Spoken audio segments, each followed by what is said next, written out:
വചനം വചനം ത്രിയേക ദൈവമം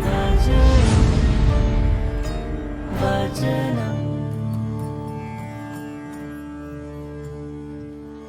മിശിഹായിലേറ്റവും പ്രിയപ്പെട്ടവരെ, ടാക്സ് കമ്മ്യൂണിക്കേഷൻ്റെ വചന വിചിന്തനത്തിലേക്ക് എല്ലാവർക്കും സ്വാഗതം. നമ്മളിന്ന് ആണ്ടുവട്ടത്തിലെ 15-ാമത്തെ ഞായറാഴ്ചയിലേക്ക് പ്രവേശിക്കുകയാണ്. നമ്മളിന്ന് വായിച്ച് കേൾക്കാൻ പോകുന്നത് നല്ല സമരിയാക്കാരൻ്റെ ഉപമയാണ്. വിശുദ്ധ ലൂക്കായുടെ സുവിശേഷം 10-ാം അധ്യായം 25 മുതൽ 37 വരെയുള്ള വാക്യങ്ങളാണ്. എനിക്ക് ഏറ്റവും ഇഷ്ടപ്പെട്ട സുവിശേഷകന്മാരിൽ ഒരാളാണ് വിശുദ്ധ ലൂക്ക. കാരണം വിശുദ്ധ ലൂക്കായുടെ സുവിശേഷത്തിൽ നമുക്ക് ഇന്നത്തെ കാലത്ത് അടിച്ചമർത്തപ്പെട്ട് ഇരുന്ന ചില പ്രത്യേക ജനവിഭാഗത്തേക്കെല്ലാം പ്രാധാന്യം കൊടുത്തു, അവർക്കെല്ലാം പ്രാധാന്യം കൊടുത്തുകൊണ്ട് എഴുതിയ ഒരു സുവിശേഷമെന്ന് നമുക്ക് കാണാൻ സാധിക്കും. പ്രത്യേകിച്ച് സ്ത്രീകൾ ഒരു 2ാം കിട പൗരന്മാരൊക്കെ ആയിട്ട് കണക്കാക്കിയിരുന്നൊരു കാലഘട്ടം, കുട്ടികൾ, പിന്നെ രോഗികൾ, ഇവരെയൊക്കെല്ലാം സമൂഹം മാറ്റി നിർത്തിയിരുന്ന ഒരു കാലഘട്ടം. ആ സമയത്താണ് വിശുദ്ധ ലൂക്ക തൻ്റെ സുവിശേഷത്തിൽ ഇവർക്കെല്ലാവർക്കും വളരെയധികം പ്രാധാന്യം കൊടുത്തുകൊണ്ട് തൻ്റെ സുവിശേഷം എഴുതിയിരിക്കുന്നത്.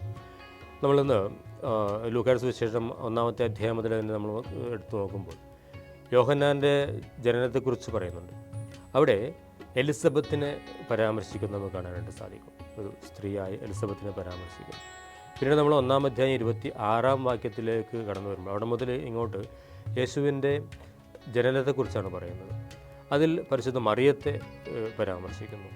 പിന്നീട് മറിയത്തിൻ്റെ സ്തോത്രഗീതം, മറിയം എലിസബത്ത് സന്ദർശിക്കുന്ന സംഭവങ്ങൾ, ഇതൊക്കെയെല്ലാം സ്ത്രീകൾക്ക് സമൂഹത്തിൽ വളരെയധികം പ്രാധാന്യം കൊടുത്തുകൊണ്ട് എഴുതിയായിട്ട് നമുക്ക് കാണാൻ സാധിക്കും. പിന്നെ രോഗികൾക്ക്, ഒരുപാട് രോഗികൾ യേശുവിൻ്റെ അടുത്ത് വരുന്നത്, അവർക്ക് പ്രാധാന്യം കൊടുത്തുകൊണ്ട് അവർക്ക് സൗഖ്യം നൽകുന്ന യേശുവിനെ ലൂക്ക വരച്ച് കാണിക്കുന്നുണ്ട്. അങ്ങനെ സമൂഹത്തിൽ നിന്നും പുറന്തള്ളപ്പെട്ട് എന്ന് വിചാരിച്ചിരുന്ന ആളുകളേക്ക് എല്ലാവർക്കും പ്രാധാന്യം കൊടുത്തുകൊണ്ടാണ് ഈ വിശുദ്ധ ലൂക്ക തൻ്റെ സുവിശേഷം എഴുതിയിരിക്കുന്നത്. നമ്മൾ വീണ്ടും താളുകൾ മറിക്കുമ്പോൾ നല്ല ഒരുപാട് ഉപമകൾ കാണാനായിട്ട് സാധിക്കുന്നുണ്ട്. ആളുകളുടെ ഹൃദയങ്ങളെ സ്പർശിക്കുന്ന ഉപമകൾ. ഒന്ന് ഭോഷനായ ധനികൻ്റെ ഉപമയാണ്. ധനം കൂട്ടിവെച്ച് പിന്നീട് അയാൾക്ക് സംഭവിക്കുന്ന, അല്ലെങ്കിൽ അയാളുടെ ആത്മാവ് നഷ്ടപ്പെട്ടു പോയാൽ എന്തു ഗുണം എന്നൊക്കെ തിരിച്ചറിവ് നൽകുന്ന ഒരു സംഭവം. രണ്ടാമതായിട്ട് നമുക്ക് കാണാൻ സാധിക്കുന്നത് കാണാതായ നാണയത്തിൻ്റെ ഉപമയാണ്. ലൂക്കായുടെ സുവിശേഷം 15-ാമത്തെ അധ്യായം 8 മുതൽ 10 വരെയാണ് നമുക്കത് കാണാനായിട്ട് സാധിക്കുന്നത്. പിന്നെ ലോകം മുഴുവൻ ആളുകളും ഏറ്റെടുത്ത സ്നേഹിതനായ പിതാവിൻ്റെ ഉപമ, സ്നേഹമയനായ പിതാവിൻ്റെ ഉപമ, ധൂർത്തപുത്രൻ്റെ ഉപമ, നമുക്കത് ലൂക്കായിൽ മാത്രം കാണാൻ സാധിക്കുന്ന ഒരു ഉപമയാണ്. പിന്നെ നമ്മൾ ഇന്ന് ചിന്തിക്കുന്ന നല്ല സമരിയാക്കാരൻ്റെ ഉപമ, അതും വിശുദ്ധ ലൂക്കായിൽ മാത്രമാണ് നമ്മൾ കാണുന്നത്. ഇതൊക്കെല്ലാം സൂചിപ്പിക്കുന്നത് വിശുദ്ധ ലൂക്ക അന്നത്തെ എല്ലാവരും തിരസ്കരിക്കപ്പെട്ടിരുന്ന അല്ലെങ്കിൽ കരുതപ്പെട്ടിരുന്ന ആളുകൾക്കൊക്കെ ഒരുപാട് പ്രാധാന്യം കൊടുത്തുകൊണ്ട് തൻ്റെ സുവിശേഷം എഴുതി എന്നുള്ളതാണ്. നമ്മളിന്ന് വായിച്ചു കേൾക്കുന്ന നല്ല സമരിയാക്കാരൻ്റെ ഉപമയിൽ ധാർമ്മികവും ദൈവശാസ്ത്രപരമായ 2 അർത്ഥതലങ്ങൾ നമുക്ക് കാണാനായിട്ട് സാധിക്കും. ഒന്നാമതായിട്ട് ധാർമ്മികമായതെന്ന് പറയുമ്പോൾ ദൈവത്തോടുള്ള സ്നേഹം അയൽക്കാരനോടുള്ള സ്നേഹത്തോടും ഒപ്പമായിരിക്കണമെന്നുള്ളതാണ്. രണ്ടും പരസ്പര പൂരകങ്ങളാണ്. ഒന്നില്ലാതെ മറ്റൊന്നില്ല എന്ന് ലൂക്ക ഇതിലൂടെ പറഞ്ഞു വയ്ക്കുന്നുണ്ട്. രണ്ടാമതായിട്ട് കാണാൻ സാധിക്കുന്നത് ദൈവശാസ്ത്രപരമായ ഒരു ചിന്തയാണ്. പഴയ നിയമ ഉടമ്പടി പ്രകാരമുള്ള വിശുദ്ധിയെ പുതിയ ഉടമ്പടി അതിലംഘിക്കുന്നതായിട്ട് കാണാൻ സാധിക്കുകയാണ്. നമുക്കത് കാണാൻ സാധിക്കുന്നത് ലേവായുടെ പുസ്തകം 21-ാമത്തെ അധ്യായം 1 മുതൽ 3 വരെ പറഞ്ഞു വയ്ക്കുന്നുണ്ട്. അതിൽ പ്രകാരമാണ് പറയുന്നത്, സ്വന്തം കുടുംബാംഗങ്ങളുടെ ശവശരീരമല്ലാതെ മറ്റ് ശവശരീരങ്ങളെ സ്പർശിക്കുവാനോ കാണുവാനോ പോലും ലേവായുടെ പുസ്തകത്തിൽ അവർക്ക് അനുവാദമുണ്ടായിരുന്നില്ല. അതുകൊണ്ടാണല്ലോ ഈ നല്ല സമരിയാക്കാരൻ്റെ ഉപമയിൽ ഈ പുരോഹിതനും ലേവായനുമൊക്കെ ആ വഴി കടന്നു വന്നിട്ട് അവർ ആ മനുഷ്യനെ ഗവനിക്കുക പോലും ചെയ്യാതെ അവർ ആ വഴി കടന്നു പോകുന്നത്. പിന്നെ വരുന്നത് നല്ല സമരിയാക്കാരനാണ്. അപ്പോൾ ഇങ്ങനെ സുവിശേഷത്തിൽ, ലൂക്കായുടെ സുവിശേഷത്തിൽ വളരെ മനോഹരങ്ങളായിട്ടുള്ള ഒരുപാട് സംഭവങ്ങൾ അദ്ദേഹം എഴുതി വെച്ചിട്ടുണ്ടെന്നുള്ളതാണ്. അതുകൊണ്ട് തന്നെ ലൂക്ക വായിക്കാൻ തുടങ്ങിക്കഴിഞ്ഞാൽ നമുക്ക് ആദ്യം മുതൽ അവസാനം വരെ ഒറ്റ ഇരിപ്പിലിരുന്ന് വായിച്ചു തീർക്കാനായിട്ട് തോന്നുമെന്നുള്ളതാണ് ഈ ഒരു സുവിശേഷത്തിൻ്റെ പ്രത്യേകത എന്ന് പറയുന്നത്. ഇനി നമ്മളിന്ന് വിചിന്തനം ചെയ്യുന്ന നല്ല സമരിയായ ഉപമയിലേക്ക് കടന്നു വരാം. നമ്മളിതിൽ 3 കഥാപാത്രങ്ങളെ കാണാനായിട്ട് സാധിക്കും. ഒന്നാമതായിട്ട് നമ്മൾ കാണുന്നത് ആ മനുഷ്യനെ ആക്രമിക്കുന്നയാളെയാണ്. രണ്ടാമതായിട്ട് നമ്മൾ കാണുന്നത് അതിലെ കടന്നു പോകുന്ന പുരോഹിതൻ ലേവായാണ്. മൂന്നാമതായിട്ട് നമ്മൾ കാണുന്നത് നല്ല സമരിയാക്കാരൻ. ഈ ഒന്നാമത്തെ ആളെ നമ്മൾ എടുത്ത് നോക്കിക്കഴിഞ്ഞാൽ ആ മനുഷ്യനെ ആക്രമിക്കുന്നയാൾ, അയാളുടെ ഒരു മനോഭാവം ഒരു പക്ഷേ ഇപ്രകാരമായിരിക്കും: നിൻ്റേതെല്ലാം എൻ്റേതാണ് എന്നുള്ളൊരു മനോഭാവമാണ്.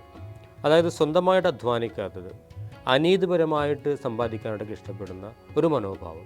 ഇത് നമ്മുടെ ലോകത്തിൽ ഇന്ന് വളരെയധികം പ്രിവലൻ്റായിട്ട് നമുക്ക് കാണാൻ സാധിക്കുന്ന ഒരു മനോഭാവമാണ്. രാജ്യങ്ങൾ തമ്മിൽ, മനുഷ്യർ തമ്മിൽ, നാട്ടുകാർ തമ്മിൽ, ഓരോ കുടുംബാംഗങ്ങൾ തമ്മിലൊക്കെ എല്ലാം എൻ്റേതാണ്, ഇതെൻ്റേതല്ല, അതെല്ലാം എൻ്റേതാണ് എന്നുള്ളൊരു മനോഭാവത്തിൽ നമ്മൾ ജീവിച്ചു പോകുന്നു. അതിൻ്റെയൊക്കെ പരിണതഫലം എന്ന് പറയുന്നത് ഒരുപാട് ആപത്തുകളും അനിശ്ചിതത്വമൊക്കെ ആയിട്ട് നമുക്ക് കാണാൻ സാധിക്കുന്നുണ്ട്. രണ്ടാമത്തെ ചിന്ത എന്ന് പറയുന്നത് പുരോഹിതനും ലേവായനുമാണ്. പുരോഹിതനും ലേവായനും അവരുടെയൊക്കെ ചിന്താഗതി പ്രകാരമായിരിക്കും: എൻ്റേതെല്ലാം എൻ്റേതാണ് എന്ന ഒരു മനോഭാവമാണ്. ഒരുതരം സ്വാർത്ഥതയാണ്. അതുകൊണ്ട് തന്നെ അവർ അവരുടേതായിട്ടുള്ള ആ ഒരു ചിന്താഗതിയിൽ നിന്നും മാറിപ്പോകുന്നില്ല. അതുകൊണ്ട് അവരെന്താ ചെയ്യുന്നത്? പുരോഹിതനും ലേവായനും ആ മനുഷ്യനെ ഗൗനിക്കാതെ അവർ ആ പ്രദേശം വിട്ട് കടന്നു പോകുന്നു. എൻ്റെ മേൽ ഒന്നും ഏശാൻ പാടില്ല, അല്ലെങ്കിൽ എൻ്റെ മേൽ ഒരു ചെറിയൊരു അഴുക്ക് പോലും എൻ്റെ ദേഹത്ത് പുരളാനും പാടില്ല എന്നൊക്കെ വിചാരിച്ചുകൊണ്ട് സ്വാർത്ഥതയിൽ ജീവിക്കുന്ന ഒരു മനുഷ്യരുടെ ഒരു മനോഭാവം. മൂന്നാമത്തെ കഥാപാത്രം എന്ന് പറയുന്നത് നല്ല സമരിയാക്കാരനാണ്.